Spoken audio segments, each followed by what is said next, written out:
Ishbel, happy birthday! Ang wish namin sa'yo ngayong birthday mo, sana makatapos ka ng pag-aaral at matupad mo lahat ng pangarap mo sa buhay.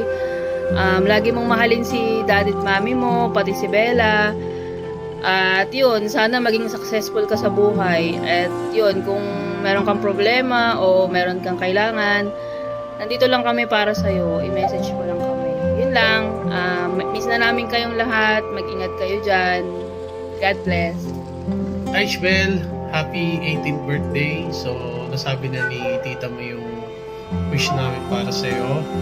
And, pasensya na muna kung di kami nakauwi.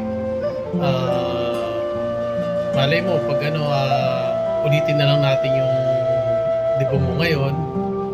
Then, yun nga, sana mag-aral ka mabuti.